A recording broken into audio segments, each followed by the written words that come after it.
Подключить звук или выключить? Все в настроении?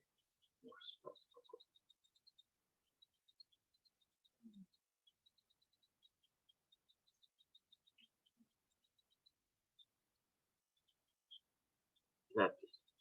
Включить или не включить?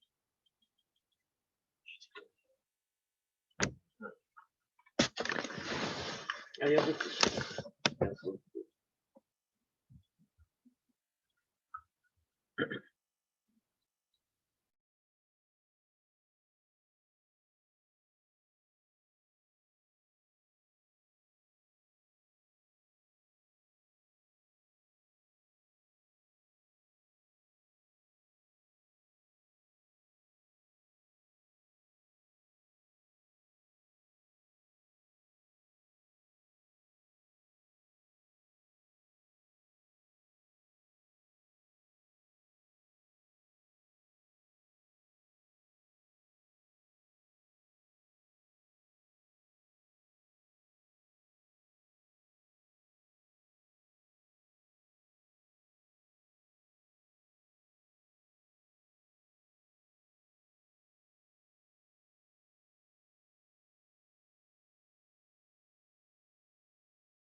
Так.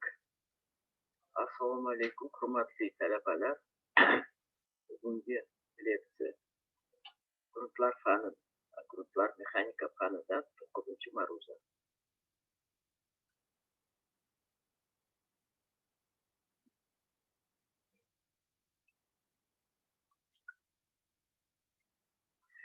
Ma'ruza rejasi.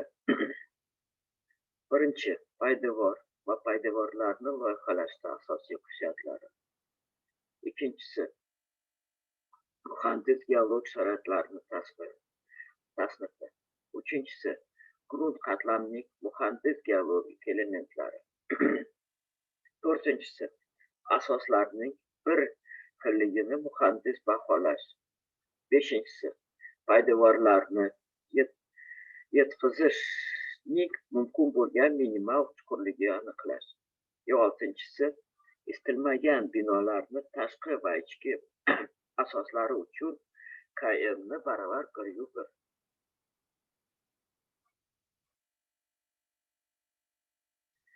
Poydevor va poydevorlarni loyihalashda asosiy xususiyatlari. Birinchisi, poydevor loyihalashni muhim qismi paydevorni hisoblashdir. Paydevorni loyihalashda birinchi qism bu paydevorni hisoblashingiz kerak. Shu bilan birga paydevorlarni loyihalash amaliyotida paydevor va zaminni yagona tizim deb hisoblab, ularning birgalikda ishlarini hisobga olish zarur. Bu nima degani? Paydevorma asos bir sistema deb qarash kerak. To'y sistema mana bu sistema bo'ladi. Paydevor asos. Keyin paydevor asos bilan birga ishlash kerak. Paydevorlarni hisoblashda gruntning hisoblangan qarshiligini aniqlash maqsadida grunt asoslarini har tomonlama o'rganish oldidan asosga o'rnatilgan bosimdan oshmasligi kerak. Bu gruntlarni qarshiligi P o'rtacha, bu paydevordan tushadigan o'rtacha yuk. Yuk ostida normal ishlashimizni ta'minlash uchun zaminni sifatida va grunt deformatsiyalari ruxsat etilgan chegaralardan oshmasligi kerak. Bino va inshootlar uchun poydevor sifatida ishlatilgan tarqalgan grunt dispersli muhit deb hisoblanadi. Ikkinchisi, shuni aytib o'tish kerakki, tadqiqotlar davomida poydevor gruntlarini to'la tekis qurilishini baholash uchun 10 ta yoki undan ortiq ko'rsatkichlarni olish kerak. Qurilish elementlarini konstruksion materialdan loyihalashda esa bu ko'rsatkichlar soni bir necha baravar kam.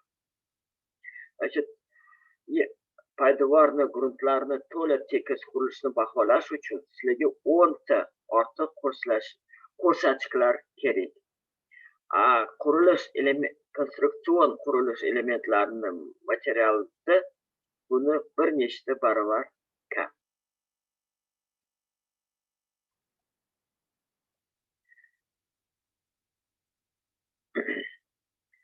Loyihalashda yuk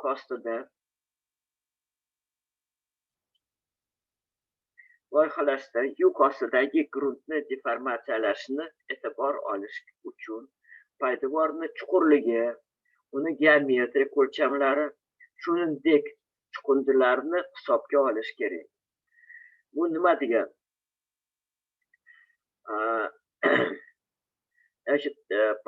Birinchi masalaga aytdim. Birinchi inshoot ketadi. Inshootdan keyin poydevor, poydevordan keyin zamin deb hisoblanadi.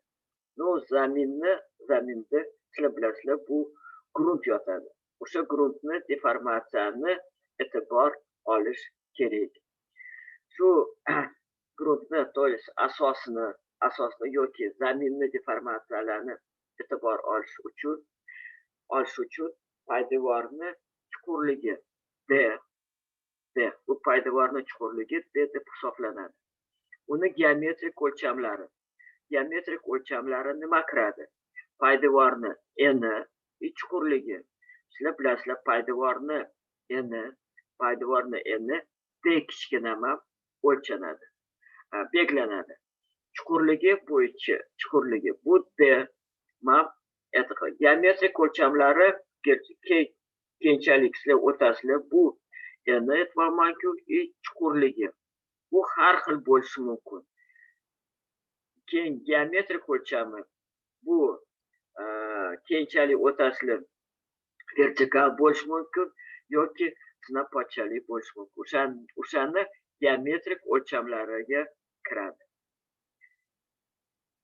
Uchinchisi, shuningdek cho'qindilarini nima degan? Bu cho'kishni, poydevor cho'kishni ham hisobga olish kerak.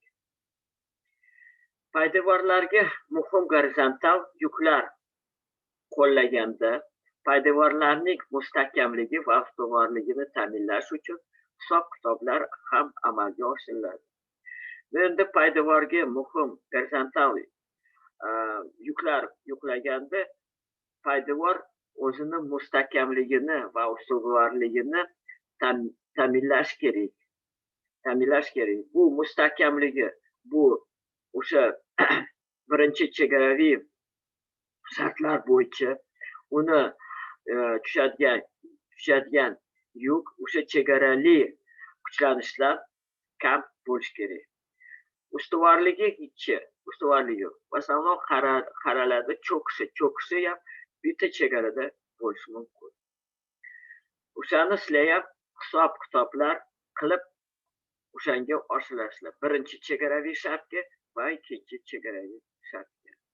Uchinchisi, grunt massivida gruntni fizik-mexanik tafsillarini qiymati vaqt o'tishi bilan o'zgarishi mumkin. Sizlar bilasizlar, fizik-mexanik tafsillarni ming marta o'tganmiz. Bu fizikka nima kiradi? O'sha zichlanish, havokilik, namlik, hammasi fizikka kiradi. Fizik tashishlarga, mexanik tashishlarga gruntni nimasi kiradi? Bu zichlanish koeffitsiyenti, modul deformatsiya moduli va o'shanga C, bu gruntni bog'lanish kuchi va fi ichki ishqalanish burchagi. Bular hammasi mana mexanik va fizik tafsillari vaqt o'tishi bilan o'zgarishi mumkin. O'shani ham e'tiborga olish kerak.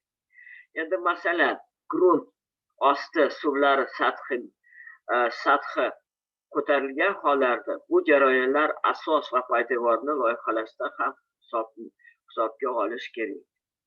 Sizlar bilan suvni sathi, to есть grunt osti suvni sathini ham e'tibor qilish kerak. Bu suv sathi yo ko'tarilishi mumkin, yo pasayib ketishi mumkin. Ikkinchi, poydevor loyihasining asosiy bosqichlaridan biri bu qurilish maydonchasini yoki territoriyasini deydi. Muhandis geologiya sharoitlarini murakkablik kategoriya aniqlashdir. Endi qayerda sizlar territoriyada qurish maydonchasini sizlar ajratsanglar, muhandis geologiya sharoitlarini kategoriyani aniqlash kerak. Bu kategoriyasi muhandis geolog, то есть aytiladi injenerno-geologические условия deydi ruschada. Muhandis geologiya sharoitlari 4 ta kategoriyaga bo'linadi. Shu hozir kategoriyalarni men sizlarga aytib boraman. Endi sizlar injenerniy geologiyada o'tgansizlar. Geomorfologik, geologik, то есть geomorfologik deganda u qanaqa gruntlar yotadi. Morfologicheskiy sostav deb injenerniy geologiyada o'tgansizlar. Geologik sharoitlari. Geologiya sharoitlari bu qanaqa gruntlar sizlarda yotadi, qanaqa qatlam bo'yicha, qatlamni chuqurligini sizlar geologiya sharoitlari bo'yicha sizlar o'shani sizlarga ma'lumotlar berish zarur. Gidrogeologik omillari yoki sharoitlari. Bu hammasi gidro deganda buni suvman bog'lagan sharoitlarni aytiladi. To есть yer osti suvlarni qasuv qatlamda, qasuv chuqurligida joylashganini sizlarga o'shanda gidrogeologik sharoitlarga kiradi. Mana bu yerda mana aytilgan geomorfologik, geolog, gidrogeolog, muhandis geolog sharoitlar murakkablik 3 ta kategoriyasiga uchraydi. Men aytdim 4 ta, bu yerda 3 ta kategoriyaga uchraydi. Birinchi kategoriya. Bu oddiy murakkablik maydon kategoriyasining bitta geomorfologik element ichida joylashgan. To есть bitta uchastkani sizlar qaraysizlar geomorfologik element ichida. Значит, qurilayotgan uchastkaning tekisligi bo'lishi kerak gorizontal, to есть mana bu yo'l bo'yicha ketish kerak, x bo'yicha bo'linmagan, to есть sizlar qisqa o'sha uchastkaga bo'lmaysizlar. Это mana bu yerda ruscha ketibdi. Grunt qatlamlari gorizontal, mana yana boshqatdan aytaman, yoki bir oz qiya yotadi. То есть naklonni deganda slabo naklonni bo'yicha yotadi. Ularning qalinligi, qatlamning qalinligi saqlanadi. To есть qalinligi nima degan? Bu h har safar qatlamning qalinligi bir xil konstanta deb sizlar hisoblaysiz. Hisob-kitobda shuni e'tiborga olasiz. Grunt osti suvlari, to есть подземные воды, grunt osti suvlari yo'q yoki bir tekis kimyo tarkibiy tajribali gorizontal mavjud. To есть bular aytadi, yo grunt osti suvlari yo'q, yo bir tekis bo'yicha gorizontal bo'yicha bularni oqadi deb sizlar e'tiborga olasiz. Ikkinchi o'rtacha murakkablik toifasini qurilish maydonchasi bir xil genezisni bir nechta geomorfologik elementlarini o'z ichiga oladi. Если sizlar birinchi murakkablik toifani qurilishni birinchi kategoriyada sizlarda mana bu birinchi edi, keyin maydonchasi bir geomorfologik elementlarni da e'tibor qiluvdi. Bu yerda mana buni farqini bilsanglar, bu bu yerda bir nechta geologiya morfologik elementlarni o'z ichiga oladi. Mana shu ikkinchi toifani birinchi toifa o'sha yerda bitta elementi, bu yerda bir nechta elementdan e'tibor bo'ladi. Mana shu bu yerda uchastka qurilish maydonchasi qiyshaygan, to есть naklonni, biroz bo'lingan bino va inshootlarni geologik muhit bilan o'zaro ta'sir sohasida turli metallurgiyasini 4 ta qatlami yo'q. Ular yoki taqqos bilan yetkazilgan. Qatlamlarning qalinligi tabiiy ravishda qorishma bo'lib o'zgaradi. Endi bu yerda birinchi toifada sizlar qorishma bo'ylab o'zgarmagan, grunt osti suvlari bir jinsli bo'lmagan kimyoviy tarkibi yoki bosim bilan 2 yoki undan ortiq tajribali gorizontllarga ega. Birinchi toifani ko'rgansizlar, sizlarda bu yerda yer osti suvlar yo'q edi. Bu yerdachi 2 ta yoki undan ortiq tajribali gorizontallarga ega. Mana bu ikkinchi toifa, ikkinchi kategoriyasi. Bu yerda yer osti suvi 2 ta yo'nda ortiq tajribali gorizontallarga ega bo'ladi. Bu ikkinchi toifasiga qurilish maydonchasiga kiradi. Endi uchinchisini aytsak. Uchinchisi toifadagi maydonlar murakkab muhandis geologik sharoitlarga bilan ajratilib turadi. Bu yerda suv o'flari cho'zilgan va qalinligi bo'ylab bir jinsli emas. O'sha yerda bir jinsli bo'lsa, uchinchi kategoriyada bir jinsli emas deb hisoblanadi. Bir xil bo'lmagan kimyoviy tarkibi bor. Mana bu yerda yana qanaqadir kimyoviy tarkibi ishtirok qiladi. Yoki ikkinchi tarkibida yo'q edi, birinchi tarkibda ikkinchisida bor edi, uchinchisida bor. Ba'zi joylarda, mana 3-kategoriyada, ba'zi joylarda suv va suvga chidamli jinslar murakkab o'zgarishlari va grunt osti suvlari bo'lishi mumkin. Bu ikkinchi va birinchida yer osti suvlar yo'q edi yoki gorizontal edi. Ikkinchisida bu yerda yer osti suvlari bo'lishi mumkin. Shu 3-kategoriya shu ham ajralib turadi. Bundan tashqari, murakkablikning 3-toifasida quruvchi maydonlarda strukturasiz gruntlarning vujudga kelishi. To есть bu yerda o'ta cho'kish, prosadka deydi, vashishish, o'ta cho'kish, значит, bu yerda suv ham qiyanda bo'lsa, gruntda maslaga etganmi, o'ta cho'kadi. To есть bu yerda vertikal deformatsiya tashkil etadi. Sharoitda qurilish maydonlari ham kiradi. 3-toifadagi maydonlar murakkab deb hisoblanadi. Mana 3-toifadagi maydonlar murakkab muhandis geologik sharoitlar bilan ajratilib turadi. Bir xil bo'lmagan kimyoviy tarkibi bor. Bu birinchi toifada yo'q edi.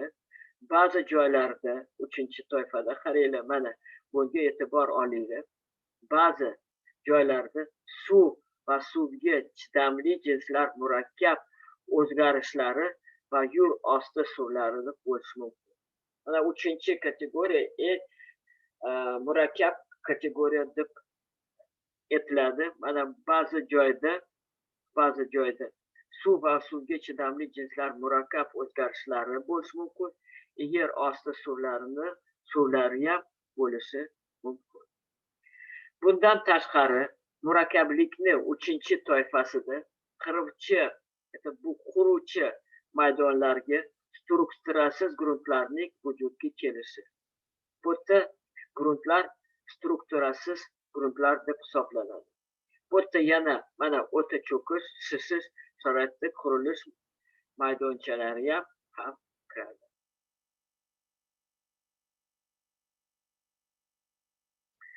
Endi bu yerga o'tsak, grunt qatlamning muhandis geologik elementlar. muhandis geologik elementlari muhandis geologiya elementlari bu injenerlik geologik sharoitlar deb hisoblanadi. Muhandis tadqiqotlari jarayonida grunt qatlami odatda genetik jihatdan bir xil geologik qalinlik qatlamlar intergallar linzalar bo'lgan muhandis va geologik elementlarga bo'linadi. Ular uchun gruntlarning fizik mexanik xususiyatlarining asosiy ko'rsatkichlari rejada va chuqurlik jihatdan o'rtacha olish mumkin.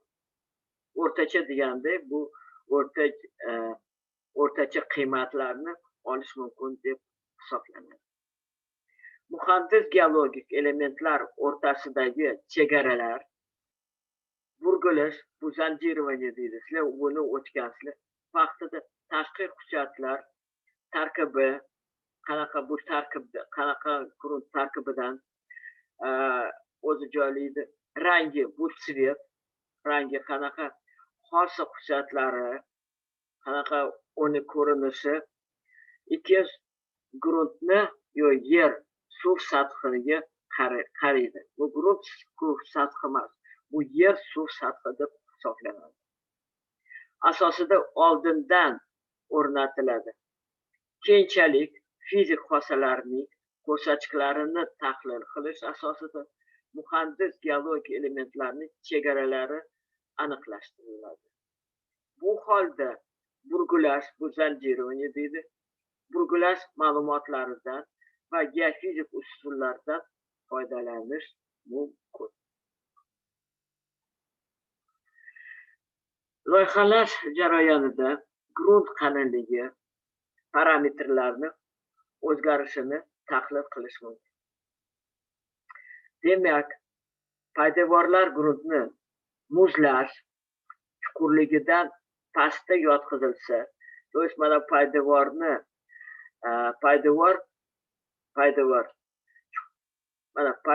gruntni muzlash chuqurligidan pastga yotqizilsa. Sizlarda mana bu poydevor bo'lsa, mana sizlarga chizib beraman. Mana bu inshootdan keyin poydevor ketadi. Poydevor gruntda joylashadi.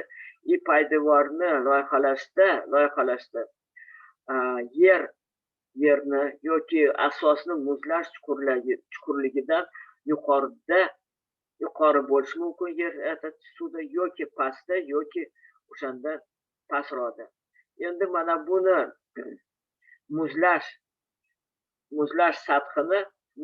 gruntni muzlash sathini poydevor loyihalashda juda ham o'shanga ko'p qaraladi, o'sha formulalarga kiradi. Bu sathi qachon grunt muzlash chuqurligiga ega bo'ladi. Birinchisi, mana aytganimda, poydevorlar gruntning muzlash chuqurligidan pastga yotqizsa, to есть shu gruntni muzlashi poydevor tagida bo'lsa, muzlash chuqurligidan yuqorida bo'lsa, yotgan qatlamlar bitta muhandis geologik elementlar qilib birlashadi. To есть o'rtacha olinadi. Mo'ljallangan inshootni loyihalashda muhim gorizontal taqsir idrok etsa, keyin ingichka zaif loy qatlami o'rtasida ilova boshqa gruntlarning qatlamlariga alohida muhandis, bu yerda linza yoki kichkina qanaqadir zaif loy qatlami paydo bo'lsa, o'shanga alohida muhandis geologik element sifatida ajratib olinadi.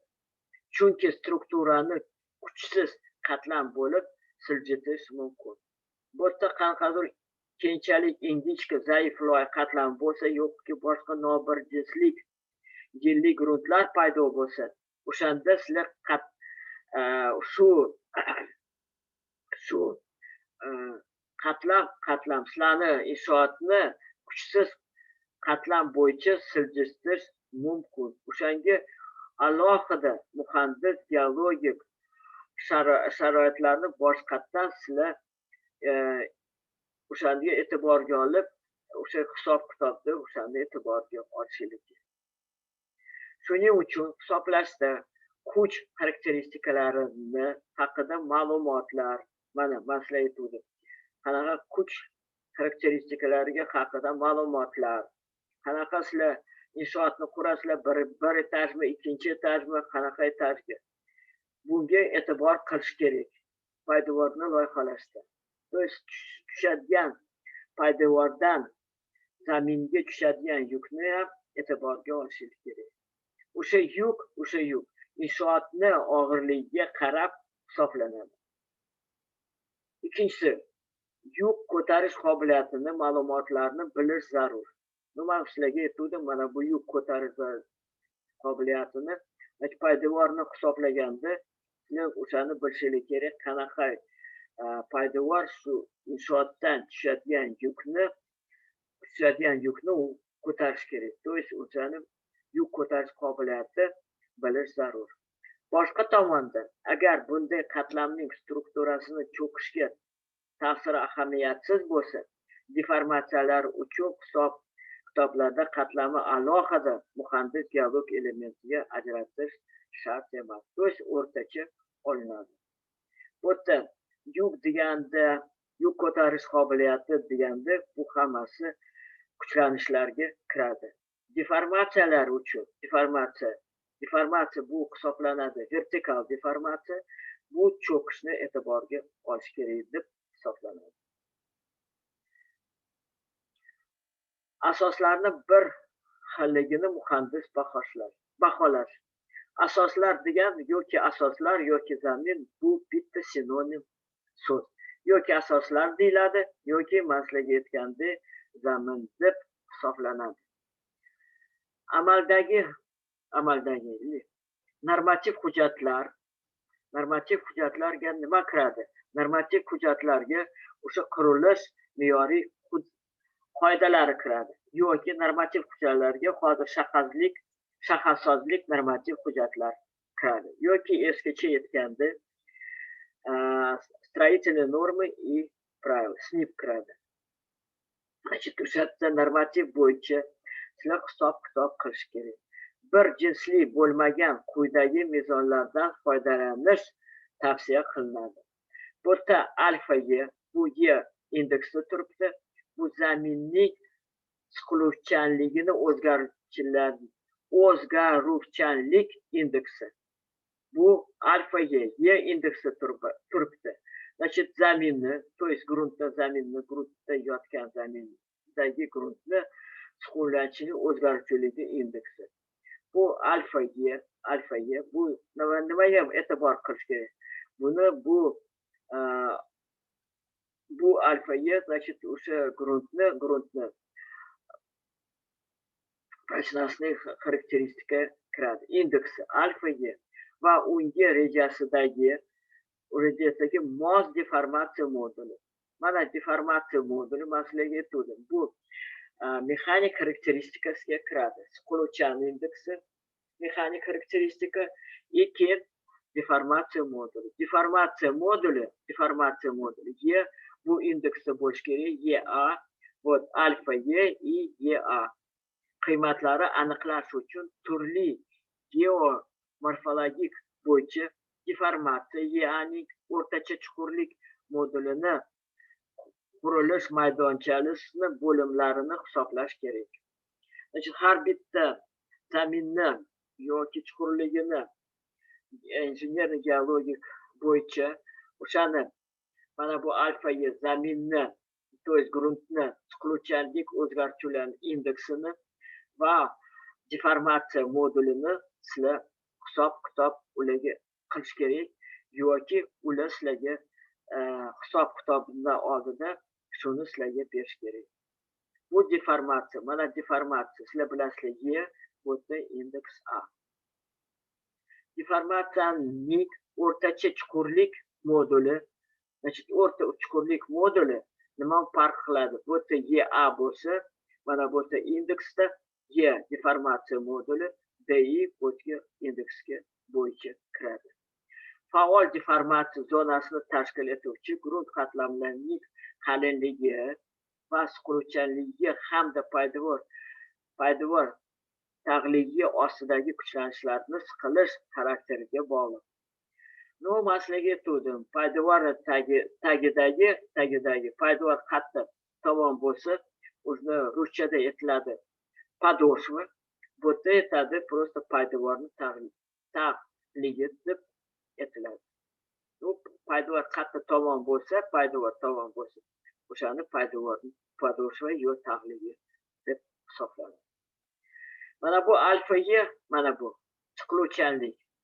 Yo mexanik xarakteristika, grunt mexanik xarakteristika mezon formula bo'yicha topiladi.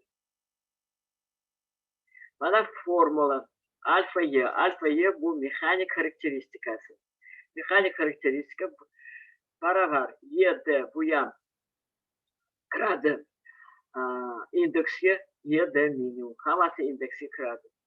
YD maksimum bu modul deformatsiyani bu indeksi D maksimum, YD minimum. То есть mana bu modul deformatsiyani eng katta qiymati YD modul deformatsiyani eng kichkina qiymatini nisbati. Eng katta qiymati bo'lsa eng kichkina qiymat. Mana maksimal va minimal qiymatlari hisoblanadi. Mana bu mexanik xarakteristikasiga kiradi alfa Y. Siqiluvchan koeffitsient. Sizlar qarab turibsizlar, mana bu YD maksimumni, YD minimumni nisbati bu o'lchamsiz indeksi deb hisoblanadi. Bu ham megapaskal bo'lsa, bu ham megapaskal bo'lsa, bir-birini qisqarib ketadi, bu yerda o'lchamsiz indeksiga qarab hisoblanadi.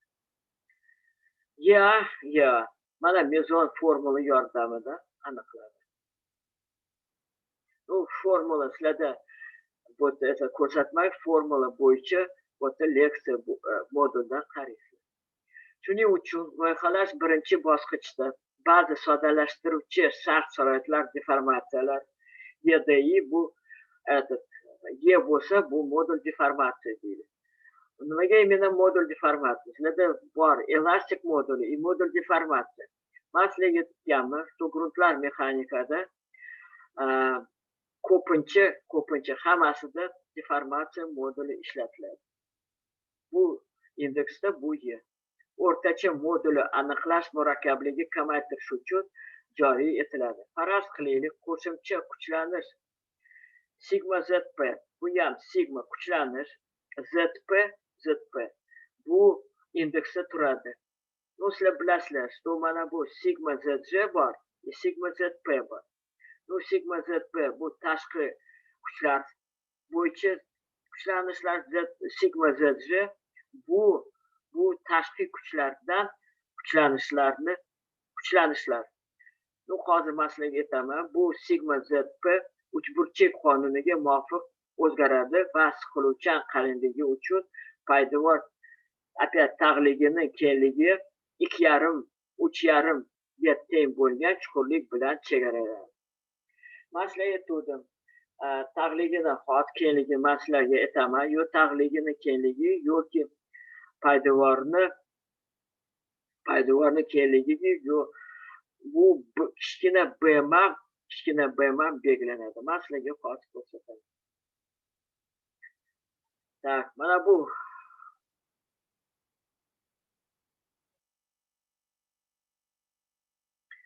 geologik qirqim hozir qirqim B, mana geologik qirqim. Mana buni tekislik bo'yicha geologik qirqimi, mana ploskaya. B qurilgan binoning yuzasi. Mana ustidan qarasanglar bu to'rtburchak sifatida ko'rinyapti. Mana to'rtburchak sifatida. Mana birinchi to'rtburchak, ikkinchi to'rtburchak. Birinchisi mana bu yerda gruntni ko'rsatilgan. Birinchisi grunt. Mana zaminda yotgan grunt.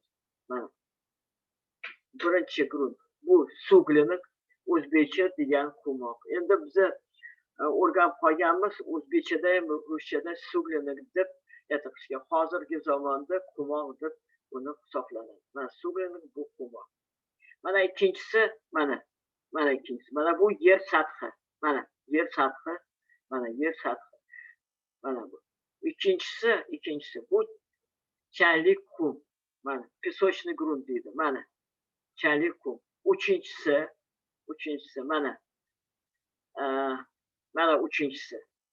Mana qarang, linza bo'yicha yo qatlam bo'yicha shu zaminga kirgan. Mana prosloyka, mana bir prosloyka, mana ikkinchi prosloyka. Mana uchinchisi shag'al va maydalangan shag'al. Mayda shag'alga. Значит, bu yerda mana sizlarga birinchidan kiradi suvg'linik, mana suvg'linik. Ikkinchi changli kum, mana changli kum. İkincisi yer sathini oldida, uchinchisi mana bu prosloyka bo'yicha bu yerda gilli gruntlar yotadi. Mana gilli grunt prosloyka bo'yicha. To'rtinchisi mana sizlarni konturinglar. Bekzod, Beka,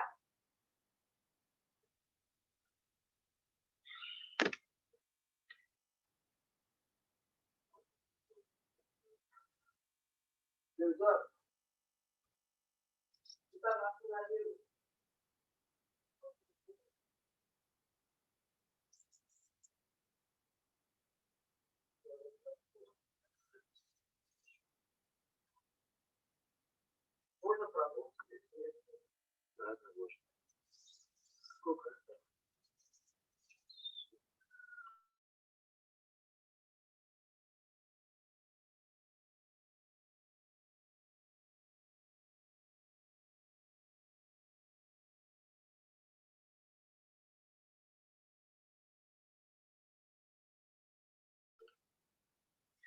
endi erkin turgan poydevorlar uchun siqiladigan qalinligi mana bu eni, poydevorni eni 2,5 B, lenta Simon poydevorlari uchun 3 ta B ga kiradi. B men sizlarga aytdim. Bu eni 2,5 B enini qarash kerak. Poydevor kesimi sathidan vertikal taqsimlangan yuk VF belgilanadi. Yoki chiziqli bo'yicha VF belgilanadi. Keyin markaz bo'yicha mana bu gruntni qarshiligi R0 bilan o'lchanadi. Ishlagi SMK bo'yicha beriladi. Bu yerda aytilgan mana bu yerda markazlashgan yuklangan lenta Simon uchun shunga teng Bayer bu poydevorni eni o'sha boshqaga qarab boshqa formula bo'yicha aytiladi.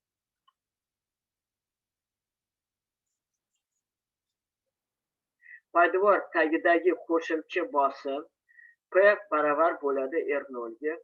Keyin GDI mana bu o'rtacha moduli shu formula orqali aniqlanadi. Mana bu formulaga qarasanglar,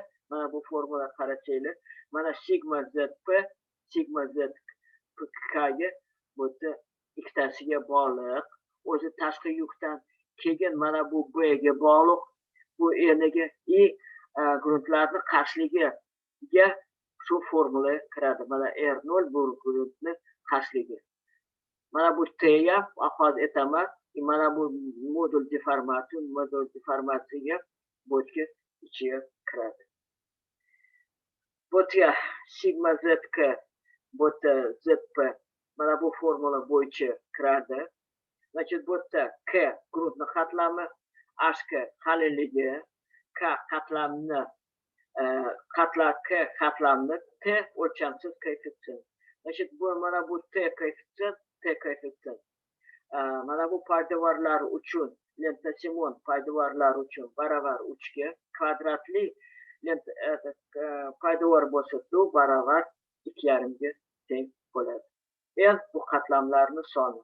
Mana bu yerda, mana bu chizmasida ko'rsatilgan. Mana bu eni poydevorni eni, mana bu inshoot, bu poydevor tushadigan yuk poydevordan, mana bu formulalar orqali mana bu yerda qatlamga bo'linadi.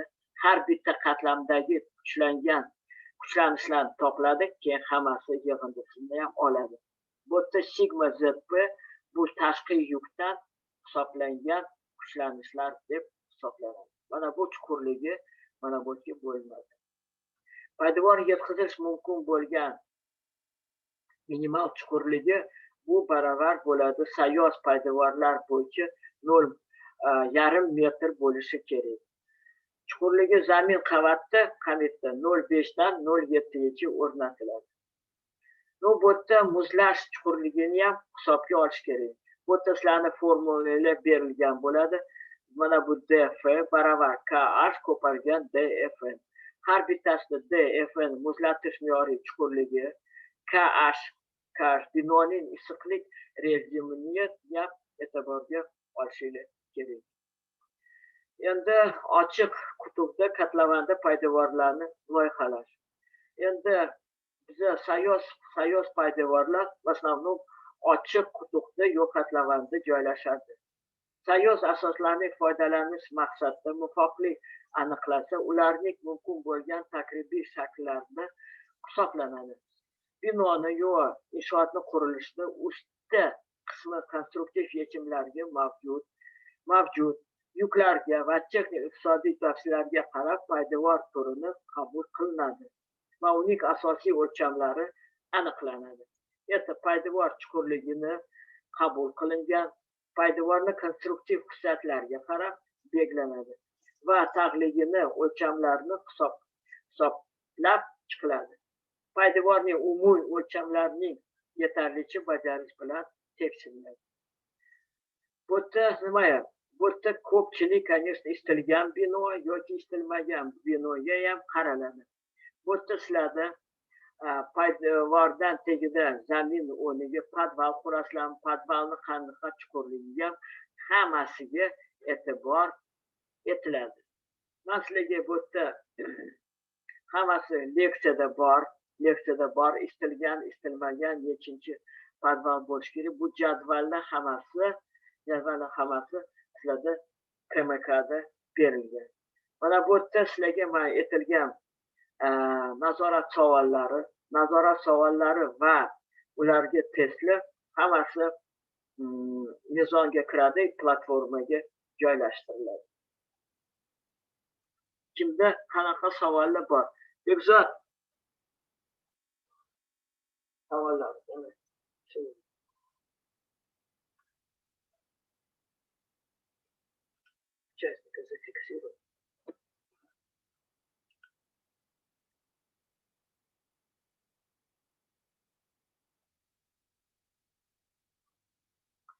Kimda qanaqa savollar bor? Nimaga kirmoqsizlar? Tak, sizlar starosta yetinglar. Hammasi hozir kurslar o'qiydi, sizlar ham 11-yanvardan o'qish boshlanadi. O'shanda hammasi tekshiruv bo'ladi. Yetinglar, starosta kim? Hammasi kirsin. Har shanba kuni soat 8 dan kirib direksiyani eshitinglar. Men platformani joylashtiraman, testlarni joylashtiraman, savollarni joylashtiraman. Sizlar shu bo'yicha testlarni yechib chiqishingiz kerak. Kim testlarni yechib chiqmasa, birinchi oralik kontrol sizlarga men qo'yib bermayman yoki boshqa domla qo'yib bermaydi. Shuni bir o'ylarga etinglar. Xo'pmi? Savollar bormi? Yo'q, savollar yo'q. Tak, o'rtoq starosta. Ayting, hammasi kirsin, hozir juda ham murakkab bo'lib kontrol bo'ladi. 11-yanvarda sizlar ham o'qishga kirasizlar. Sizlar ham turibsizlar-ku, internetni o'qiyapsizlar-ku. Уже birinchi, ikkinchi kurs, уже mana dushanbadan boshlab o'chli o'qishadi. Xo'pmi? Savollar bormi? Ha, xo'p. Shanba kuni aytinglar, hech narsa bo'lmaydi, soat 8 da kirishsin. Xo'p.